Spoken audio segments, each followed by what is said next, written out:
I was in a small boat on a lake headed toward shore, and it just came, a gathering moment. I felt at once as one.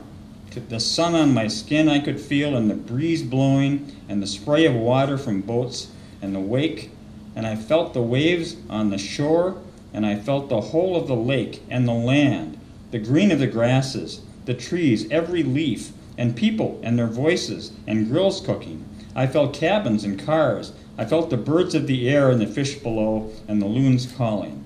I felt the blue of the sky and the movement of the clouds and the light. I actually felt the light. And all of this I felt, and felt it not as those things, but as one thing.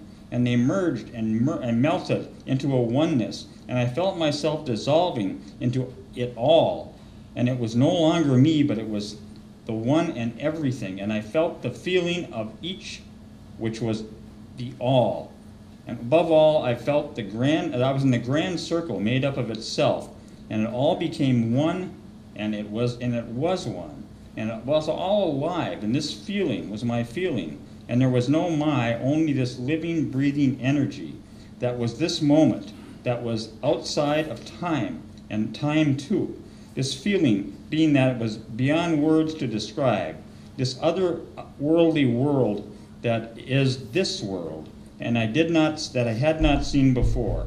And it only lasted for a minute or so in this world, but in there it was timeless. And never was I so large or so small in the grandness of it all, the grace and the glory.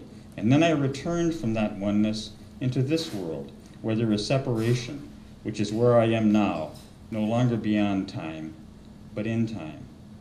And I never told anyone until now, but sometimes the softness of it comes alive inside of me in the blessed memory. And in thinking about it, this thought comes.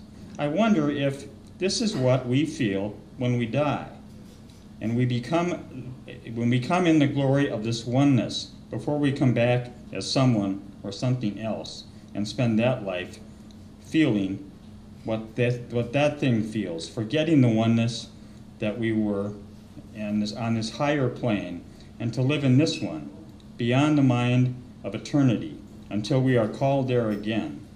And now I glory to remember that for a brief time, that I was this, that I remember this, and all and everything of it, that I will feel again when the oneness comes calling, and I ascending become.